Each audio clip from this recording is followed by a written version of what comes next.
The silver BMW lurches forward like a predator striking prey. Metal screams against metal as Marcus watches his life savings as food truck crumple beneath Karen's bumper. She climbs out, designer heels clicking on asphalt, phone already pressed to her ear. Officer, I need help. A man just attacked my vehicle with his truck thing. I had to defend myself. The lie rolls off her tongue as smoothly as the tears she summons on command. But what Karen doesn't know is that every word, every calculated sob, every fabricated detail is being recorded, and the truth is about to destroy everything she's built her privileged life.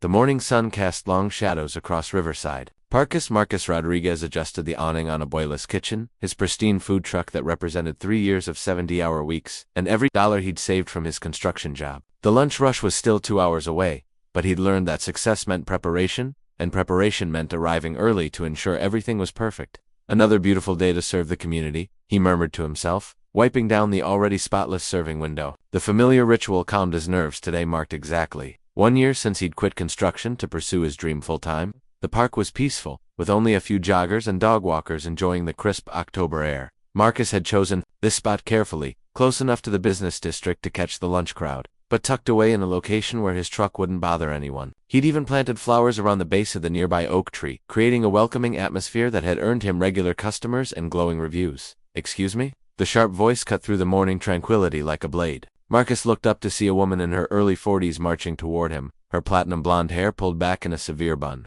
her charcoal business suit pristine despite the early hour. Everything about her screamed expensive from her pointed toe. Louboutin heels to the diamond tennis bracelet catching the sunlight. Ma'am, we don't open until 11. But if you'd like to know about our specials, I'm not here to buy anything from your establishment. Karen Whitmore's lip curled as she surveyed the food truck with obvious disdain. I'm here because you're parked illegally. Marcus frowned, pulling the permit from his pocket. Actually, ma'am, I have all the proper permits. The city approved this location specifically for I don't care what piece of paper you think you have. Karen's voice rose, drawing attention from nearby joggers who slowed their pace to watch. This is a family park. Children play here, and you've turned it into some sort of commercial carnival. I'm sorry you feel that way, but I'm operating completely within the law. I even met with the Parks Department last month to ensure the law. Karen laughed, a harsh sound that made Marcus's skin crawl.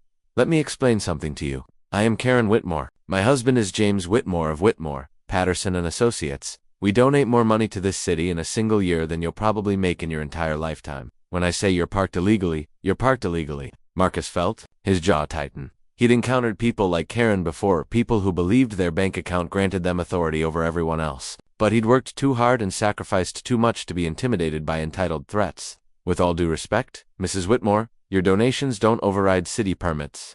I'm going to continue operating my business as legally authorized. Karen's face flushed red. We'll see about that.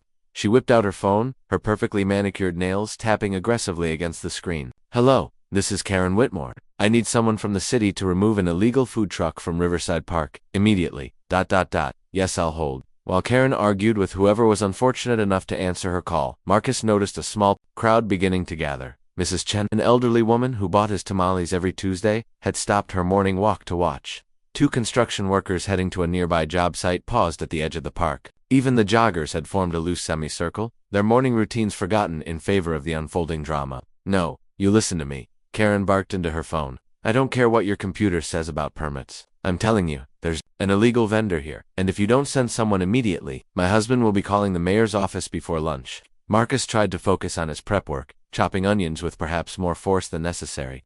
He'd dealt with difficult customers before, but Karen's entitlement was on another level entirely. The way she wielded her husband's name like a weapon, the assumption that the rules simply didn't apply to her, reminded him of every obstacle he'd faced as a Latino entrepreneur trying to build something in a system designed to favor people exactly like her. They're sending someone, Karen announced triumphantly, ending her call. And when they get here, you're going to learn that this isn't the kind of neighborhood where people like you set up shop.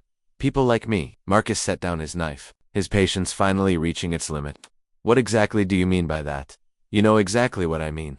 Karen's smile was cold and calculating. People who think they can just show up anywhere and do whatever they want without considering how it affects the community. The community. Marcus gestured toward the small crowd that had gathered. You mean the community that's been supporting my business for the past year? The community that's written dozens of positive reviews about how my food brings people together? Or do you mean the community that consists of just you and people who think like you? Don't you dare lecture me about community, Karen snapped. I've lived in this city for 15 years. I've served on the hospital board, the arts council, and the chamber of commerce. I've contributed more to this place than you ever will.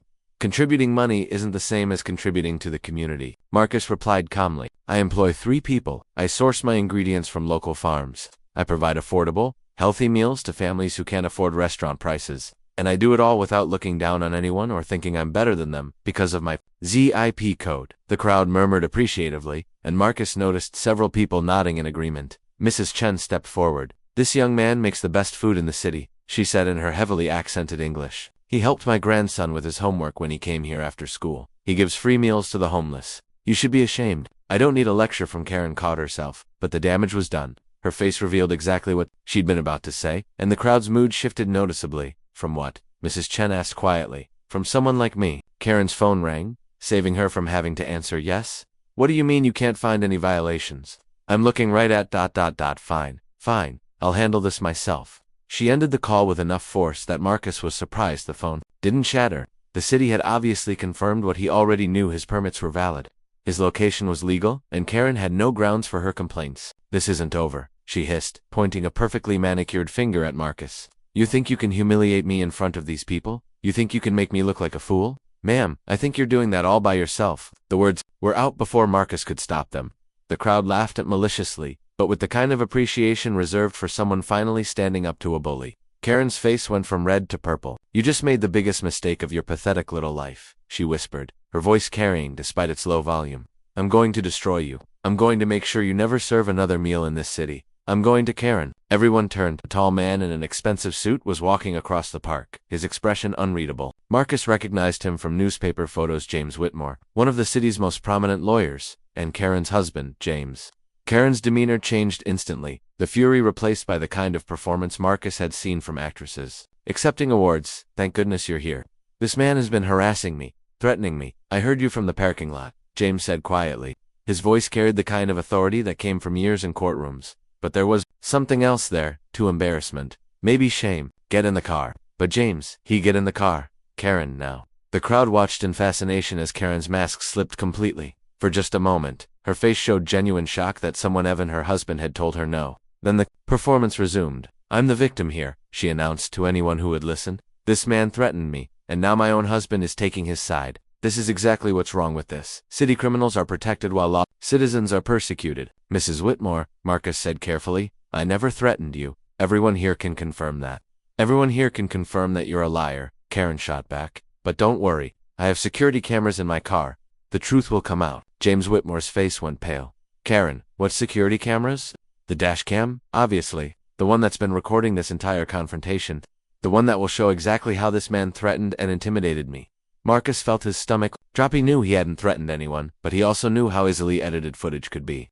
Officer Daniel Hayes had been working patrol for 8 years, long enough to develop an instinct for when something didn't add up. As he pulled into Riverside Park, that instinct was already pinging like a smoke detector with a dying battery. The scene before him looked like a war zone. A food truck sat at an impossible angle, its side panel caved in, and serving windows spiderwebbed with cracks. Debris was scattered across a 30-foot radius: broken plates, spilled food, and chunks of metal that had been torn from the truck's frame. A silver BMW sat nearby, its front end crumpled, but the damage clearly secondary to whatever had happened to the truck. But what struck Hayes as odd wasn't the destruction, it was the woman standing beside the BMW, speaking rapidly into her phone while tears streamed down her face in perfectly straight lines, as if they'd been applied with a makeup brush. Officer, Karen rushed toward him the moment he stepped out of his patrol car. Thank God you're here. I've been traumatized. This man, she pointed toward Marcus, who was sitting on the truck's back bumper with a paramedic checking his head for injuries. He tried to kill me. Hayes pulled out his notepad, but before he could speak, Karen launched into her account with the practiced fluidity of someone who had rehearsed every word. I was sitting on that bench, just enjoying the morning, when he started screaming at me horrible things, threats about what he was going to do to me and my family. Then he got in that truck and came straight at me. I barely had time to get in my car. I was so scared, I just reacted. I had to defend myself. Ma'am, slow down, Hayes said. Let me make sure I understand. You're saying the food truck rammed your car? Yes. Well, no, I mean, I had to use my car to protect myself when he came at me with that weapon on wheels. It was self-defense, pure and simple. Hayes looked from the BMW to the food truck, his mental reconstruction of the scene growing more confused by the second. The damage patterns didn't match Karen's story at all. The truck's side panel was caved inward, consistent with being struck by another vehicle. The BMW's front end showed impact damage that aligned perfectly with the truck's wounded flank. If Marcus had really tried to ram Karen's car, the damage would be completely different. Did anyone else witness this incident? Hayes asked. Oh yes, there were several people here. They all saw how he threatened me, how he came after me. That elderly Asian woman was here, she tell you. And there were construction workers, and a nurse, and Officer Hayes. Hayes turned to see Jennifer Martinez, approaching her nurse's scrubs, stained with what looked like salsa, and her face pale with shock. Ma'am, did you witness what happened here? Hayes asked. Jennifer glanced nervously at Karen, who was staring at her with laser intensity. Ah, yes, I was here. I was ordering lunch when ... Tell him, Karen commanded. Tell him how that man threatened me, how he came at me with his truck. Jennifer's face scrunched in confusion. That's not what happened. At all. Marcus was inside his truck, serving customers when she pointed at Karen, drove straight into him. She accelerated across the grass and rammed right into the side of his truck. We all had to run for cover. Karen's perfectly composed expression flickered for just a moment before the mask snapped back into place. You're confused, dear. You're probably in shock. Trauma can affect memory. You know, what you think you saw and what actually happened? I know exactly what I saw. Jennifer interrupted, her voice gaining strength. That woman deliberately drove her car into Marcus's truck. Then she got out and immediately started calling 911, claiming he attacked her. It was like she had the whole thing planned. Hayes felt his instincts sharpen. Ma'am, he addressed Karen. I need you to stay right here while I interview other witnesses. Other witnesses. Karen's laugh sounded forced. Officer, you can't seriously be taking the word of his customers over a tax-paying citizen. These people obviously have a financial interest in protecting him. Everyone has a right to give their account of what happened, Hayes replied evenly. Over the next 20 minutes, Hayes interviewed 6 witnesses. Mrs. Chen, despite her limited English, was adamant that Karen had driven into the truck deliberately. The 2 construction workers corroborated Jennifer's account in identical detail. A jogger who had been passing by confirmed that she saw the BMW accelerate toward the food truck. Even a teenager walking his dog described the same sequence of events.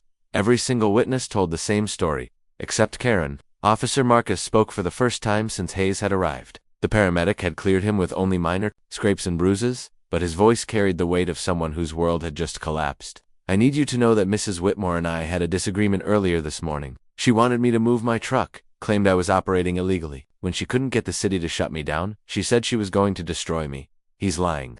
Karen's composure finally cracked. He's making that up to cover for his attack on me. Officer, I demand you arrest this man immediately. I have injuries, whiplash, emotional trauma. I want him charged with attempted murder. Hayes looked at Karen more closely. Her makeup was perfect, except for the tear streaks. Her hair was still in its pristine bun. Her expensive suit showed no signs of the kind of jostle that would occur during a serious collision. Meanwhile, Marcus had a cut on his forehead. His clothes were covered in food stains, and he moved gingerly, as if his entire body ached. Ma'am, did you receive medical attention? Hayes asked Karen. I know. I was too concerned about making sure the real criminal was arrested, but I'm definitely injured. My neck, my back. I'll need to see my doctor immediately. The paramedics are still here. They can examine you. That won't be necessary. I have my own physician. Karen pulled out her phone. I'm calling my husband. James needs to know that the police are failing to protect law-abiding citizens from violent criminals. As Karen moved away to make her call, Hayes approached Marcus.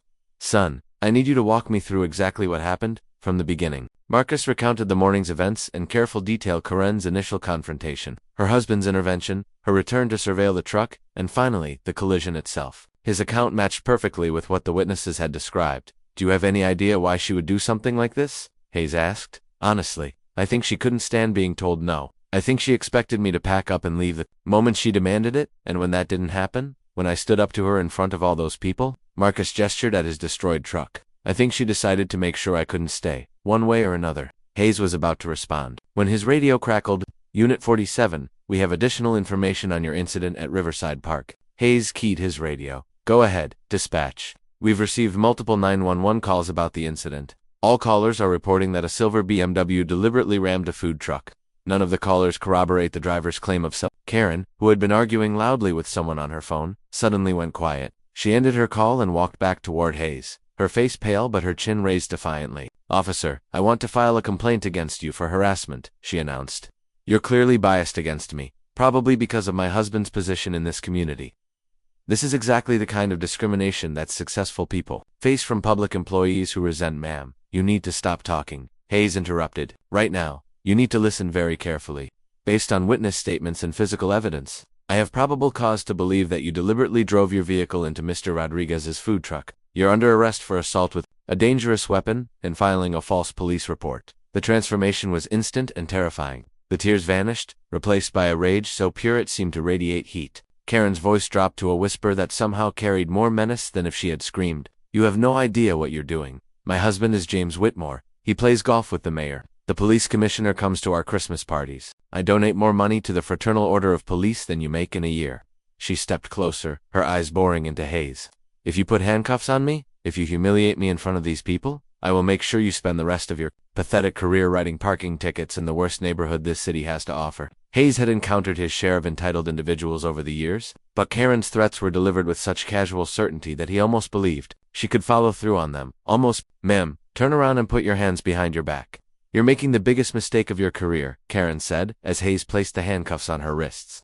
"James is going to destroy you. He's going to destroy all of you." As Hayes guided Karen toward his patrol car, she continued her threats, her voice carrying across the park. "This isn't over. I have connections you can't even imagine. I'll have your badge, your pension, everything. And you," she twisted to glare at Marcus, "you think you've won something? You have no idea who you're dealing with." Just as Hayes was about to place Karen in the back of his patrol car, another vehicle pulled into the park, a black Mercedes that Marcus recognized immediately.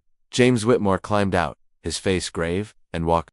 Hamilton County Courthouse hummed with its usual morning energy as Assistant District Attorney Sarah Chen reviewed the case file one final time. 3 weeks had passed since the incident at Riverside Park, and what had initially seemed like a straightforward assault case had morphed into something far more complex and disturbing. She glanced up as her assistant, David, knocked on her office door. "The Whitmore hearing starts in 20 minutes. Are you ready for this circus?"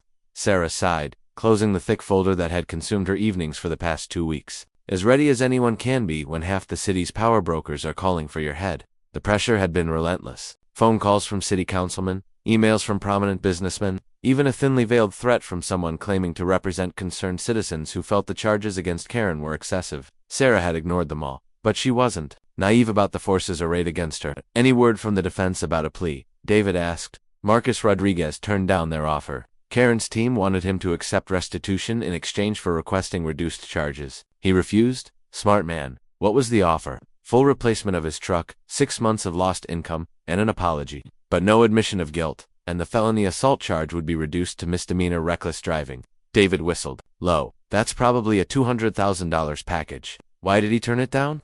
Sarah stood, straightening her blazer. "Because Marcus Rodriguez understands something that Karen Whitmore never did. Some things are more important than money." 20 minutes later, courtroom 3A was packed beyond capacity. Sarah had expected a crowd, but the sheer diversity of faces surprised her. There were obvious members of the city's elite, men in expensive suits who looked like they belonged at country club board meetings, but there were also construction workers in their cleanest clothes, nurses still wearing scrubs from their night shifts, elderly immigrants clutching handwritten signs in both English and Spanish. Karen sat at the defense table between two of the most expensive lawyers in the city. Her appearance, a masterclass in courtroom theater. Gone was the aggressive businesswoman from the park. In her place sat a fragile-looking figure in a conservative navy dress, her hair pulled back in a soft style that made her appear younger and more vulnerable. She dabbed at her eyes periodically with a tissue, though Sarah noticed the tears never quite materialized. Judge Patricia Hawkins called the court to order, and Sarah rose for her opening statement. She had prosecuted hundreds of cases, but something about this one felt different, more consequential. "Your Honor, this case is about privilege and power, and what happens when someone believes they are above the law." Sarah's voice carried clearly through the packed courtroom. The defendant, Karen Whitmore, had a simple dispute with a small business owner. When legal channels failed to give her what she wanted, when the law didn't bend to her will, she took matters into her own hands. She deliberately drove her car into Marcus Rodriguez's food truck, destroying his livelihood, then lied to police. About what happened, she turned to face the gallery, making eye contact with the diverse crowd. "This case isn't just about property damage or even assault. It's about whether we live in a society where your bank account determines your access to justice." Karen's lead attorney, William Sterling, a silver-haired man, whose retainer alone probably exceeded Marcus's annual income, rose for his opening with the confidence of someone who had never lost a case that mattered. "Your Honor, my client is the victim here. Karen Whitmore is a pillar of this community, a devoted wife and mother who has contributed countless hours and dollars to charitable causes throughout our city. On the morning in question, she was terrorized by an aggressive man who made threats against her and her family. In a moment of fear and panic, she made a split-second decision to protect herself." Sterling's voice grew more passionate as he continued. "The prosecution wants you to believe that this accomplished woman, This grandmother of 4 would deliberately destroy property and risk her own safety just to win an argument that defies all logic and common sense. The first witness was Officer Hayes, whose testimony was methodical and damning. He walked the court through his investigation, the witness statements, the physical evidence that contradicted Karen's claims. In 8 years of police work, Hayes concluded, I've never seen a case where the defendant's version of events was contradicted by so many independent witnesses. Sterling's cross-examination was aggressive but ineffective. He tried to suggest that the witnesses were biased, that they had conspired to protect Marcus, but Hayes's responses were calm and factual. Sir, I interviewed 17 people that day. Some didn't even know Mr. Rodriguez existed before the incident. Are you suggesting that strangers who had never met would immediately decide to frame your client? The prosecution's case built steadily through the morning. Jennifer Martinez testified about watching Karen accelerate toward the truck. Mrs. Chen, speaking through an interpreter, described how Karen had seemed to be planning something during her surveillance of the food truck. The construction workers corroborated every detail, but it was Marcus's testimony that transformed the courtroom's energy. She told me I didn't belong in that neighborhood, he said quietly, his hands folded in his lap. She said people like me think we can just show up anywhere and do whatever we want. When I asked what she meant by people like me, she made it very clear. Sterling objected, claiming hearsay, but Judge Hawkins allowed the testimony. I've been an American citizen my entire life, Marcus continued. I served in the Army Reserve. I pay my taxes, support my community, employ local workers. But to Mrs. Whitmore, none of that mattered. In her eyes, I was just another immigrant who needed to be put in his place. The defense case was a disaster. From the opening witness, Sterling had apparently convinced Karen that her social standing and community connections would outweigh the evidence. The parade of character witnesses, charity board members, country club friends, her husband's law partners only served to highlight the disconnect between Karen's privileged world and the reality everyone else lived in. When Karen finally took the stand in her own defense, Sarah could barely contain her anticipation.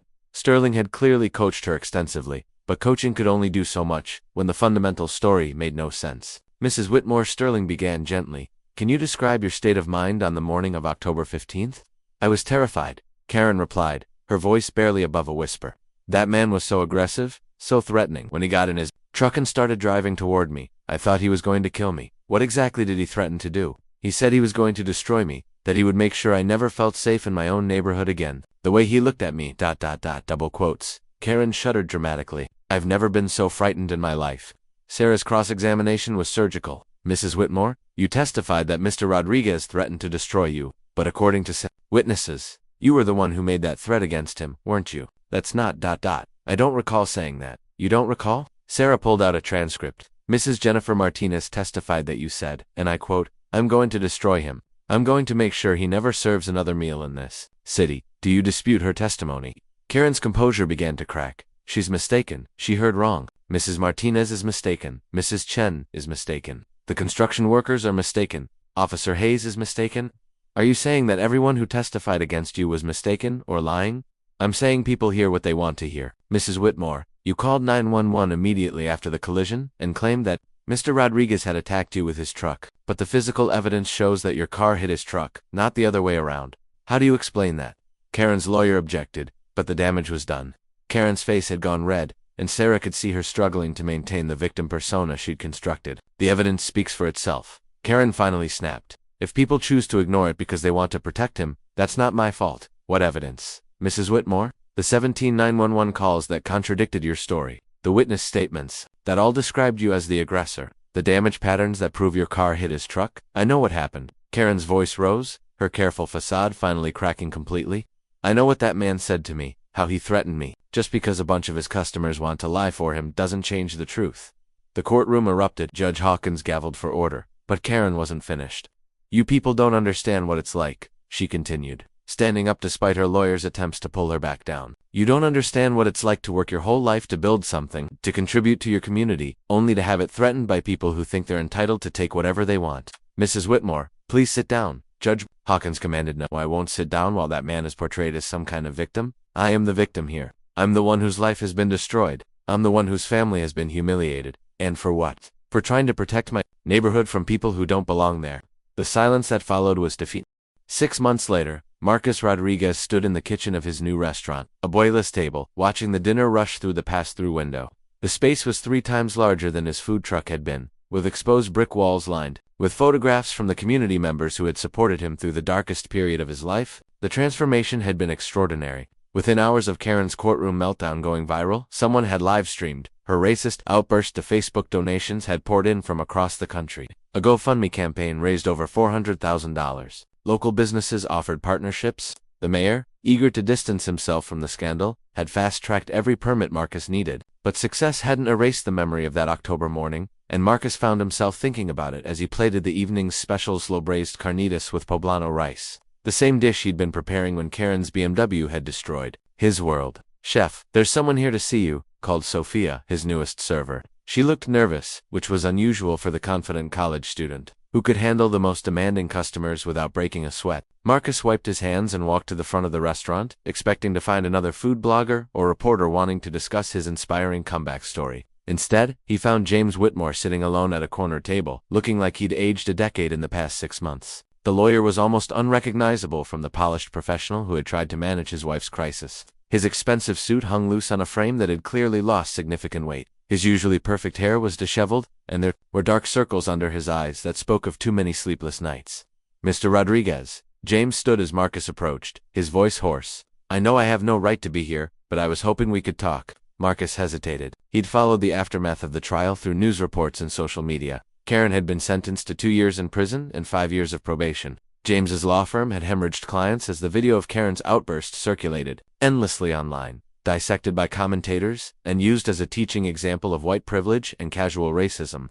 The couple's divorce had been finalized just last month, with Karen reportedly receiving almost nothing due to a prenuptial agreement that voided financial settlements in cases of criminal conviction. "5 minutes," Marcus said, sliding into the seat across from James. "I wanted to apologize," James began immediately. "Not just for what Karen did to you, but for what I did, for how I tried to make it go away with money, instead of acknowledging the real harm she caused." Marcus studied the broken man across from him. "Why now?" "The trial ended months ago." James pulled out his phone, showing Marcus a video that had clearly been recorded in a prison visiting room. Karen sat across from her ex-husband, her orange jumpsuit, a stark contrast to the designer clothes she'd once worn like armor. "I want to come home, James." Her voice was small, defeated. "I've learned my lesson. I understand now what I did wrong. We can rebuild. Start over somewhere new." "Karen, there is no we anymore." James's voice on the recording was patient but final. "What you did to that man, what you said in court, that wasn't a mistake or a moment of panic. That was who you really are, and I can't pretend otherwise anymore, but I've changed. Prison has changed me. I understand now that you understand that you got caught." James interrupted. "You understand that your actions had consequences for you. But do you understand the pain you caused, Marcus Rodriguez? Do you understand that you tried to destroy an innocent man's life because you couldn't stand the idea that he belonged in your world?" Karen's face had gone hard. "Fine, if that's how you want to play this, James. Remember that I know things about your practice, about your clients, about." James had ended the call, and the video stopped. "Even now," James said quietly, putting his phone away, "she thinks the problem is that she got caught, not what she did. She's spent 6 months in prison, and she still believes she was the victim." Marcus felt an unexpected surge of pity for the man across from him. "Why are you showing me this?" "Because I need you to know that her actions don't represent everyone in our in the circles we moved in. Because I need you to know that some of us are capable of growth, even if she isn't." James reached into his jacket and pulled out an envelope. "I've been working with several other business owners to establish a fund for entrepreneurs who face discrimination or economic sabotage. We want to call it the Rodriguez Foundation. If you'll let us use your name." Marcus opened the envelope, scanning the papers inside. The foundation would provide legal support, emergency funding, and business development resources for minority-owned small businesses. The initial endowment was substantial, nearly $2 million from local business leaders who wanted to make amends for the community's initial tolerance of Karen's behavior. "This is generous," Marcus said carefully, "but I'm not interested in being anyone's symbol of redemption." "That's not what this is about," James replied quickly. "This is about making sure that what happened to you doesn't happen to someone else. It's about building a community where people like Karen can't destroy lives just because they have money and connections." Marcus looked around his restaurant at the diverse crowd of diners, at the photographs showing him serving free meals during the city's COVID lockdowns, at the awards from local organizations recognizing his community service. This place had become more than a business. It had become a gathering point for people who believed in something better. "I'll consider it," he said finally. James nodded and stood to leave, then paused. "Marcus, I know this doesn't change anything, but I need you to know watching Karen destroy you was the moment I realized I'd been married to a stranger. I'd spent 15 years making excuses for her behavior, telling myself she was just passionate about protecting what we'd built. But the truth is, I was protecting myself from seeing who she really was. After James left, Marcus returned to the kitchen, but his mind kept drifting to the conversation. He thought about Karen, sitting in her cell, still convinced that the world had wronged her. He thought about James, trying to rebuild a life and a practice from the wreckage of his marriage. And he thought about himself, standing in a restaurant that existed because a community had refused to let hate win. 2 hours later, as Marcus was cleaning up after the dinner service, Sophia approached him again. "Chef, there's a woman outside who says she needs to talk to you. She looks upset." Through the front window, Marcus could see a middle-aged black woman pacing nervously on the sidewalk. She was well-dressed, but not expensively so, and she kept glancing at the restaurant like she was gathering courage. Marcus stepped outside. "Ma'am, can I help you?" The woman turned, and Marcus could see tears in her eyes. "Are you Marcus Rodriguez, the man from the food truck?" "Yes, ma'am. My name is Denise Washington. I need to tell you something about Karen Whitmore." Marcus felt his stomach drop. "Ma'am, I don't really want to. She did it to my son, too." The words hung in the air between them. Marcus looked more closely at Denise, seeing the same exhausted determination he'd felt during his own legal battle. 3 years ago, Denise continued, "My son Malik was working as a landscaper. He had a contract to maintain the gardens in Karen's neighborhood. She called the police on him 17 times in 2 months. Said he was suspicious, that he didn't belong there, that he was probably casing houses for break-ins." Marcus sat down on the bench outside his restaurant, gesturing for Denise to join him. The homeowners association eventually fired his company because of her complaints. Malik lost his job, couldn't get references, had to move back in with me. He's never been the same since. "Why didn't you press charges?" Marcus asked. "Because. Who was going to believe a single mother from the east side over Karen Whitmore? Because my son was black and male and poor, and she was rich and white and connected." Denise wiped her eyes. "But when I saw her on the news, when I heard her testimony in your trial, I knew I had to say something." "What do you want me to do?" "I don't know. Maybe nothing. Maybe just, I needed someone to know that you weren't her first victim. I needed someone to understand that what she did to you, she'd been doing to people like us for years. The only difference was that this time, people were watching." They sat in comfortable silence for several minutes. Two people bound by their shared experience of Karen's cruelty. Finally, Denise stood to leave. "I'm proud of you," she said simply, "for fighting back, for not letting her win." As Marcus watched Denise disappear into the evening crowd, he realized that his story wasn't really about a food truck or a restaurant or even justice in a courtroom. It was about something much larger, about the moment when ordinary people decide they won't accept cruelty as normal. When communities choose to protect their most vulnerable members instead of their most powerful ones. He pulled out his phone and called James Whitmore. "I'll do it," he said when the lawyer answered. "The foundation. But we're going to do it right. We're going to make sure that people like your ex-wife never have the power to destroy lives again." 3 months later, Marcus stood at a podium in the city council chambers, addressing a packed room about the Rodriguez Foundation's first